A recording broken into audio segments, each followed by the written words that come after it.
Hello everyone, my name is Alan Hatter, and today I will compare and contrast two multicultural approaches to differentiating learning.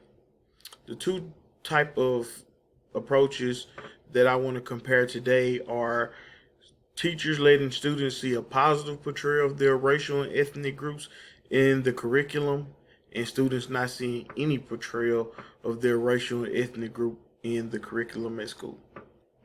So let's start off by talking what is ethnicity or an ethnic group. It is described as one's national origin, religion, and race. The most basic definition focuses on native country of one's ancestors. So now let's take a look at what is race. Race is a grouping of humans based on shared physical and social qualities in categories generally viewed as distinct by society. An individual can report multiple races or one race. A list of some of the races include, but not limited to, white, black, African American, Asian, American Indian, Alaskan Native, Native Hawaiian, Pacific Islander, and many more. So let's talk about the similarities of the two different type of approaches. One similarity between students seeing a positive portrayal and not seeing a portrayal at all are they both are a way to get the students' attention. Although one approach is negative and one is positive, they both will get a reaction. Sometimes students care if their race or culture is included in lessons, and sometimes they don't. Now, let's take a look at the differences. One difference is when a student sees positive portrayals of their racial and ethnic group in a curriculum, it motivates them to want to keep up that image or to do as good as their peers or the people in their race that have come before them.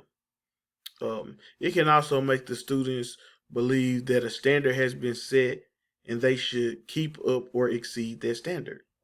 Another difference is that if a student doesn't see a portrayal of their racial and ethnic group in the curriculum, it can make them feel left out. This can discourage students in many ways you might not even know, and it may make them feel as if their race and ethnic group isn't good enough. Lastly, when a student sees positive portrayals of their racial and ethnic group in the curriculum, it can give off a sense of entitlement. Some people can feel that they can just come in the classroom and because others before them of their race or ethnic group have done certain things or achieved that they can do the same and they may not have to work as hard. So that can be both positive and negative.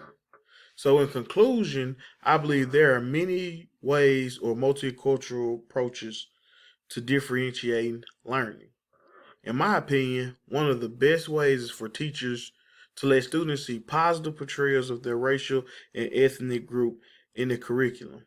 Although sometimes you may have some students who feel entitled, I think overall most students would just be happy seeing that their race or ethnic group was included. My name is Alan Hatter, and these are the two different type of approaches that I've compared today. Thank you.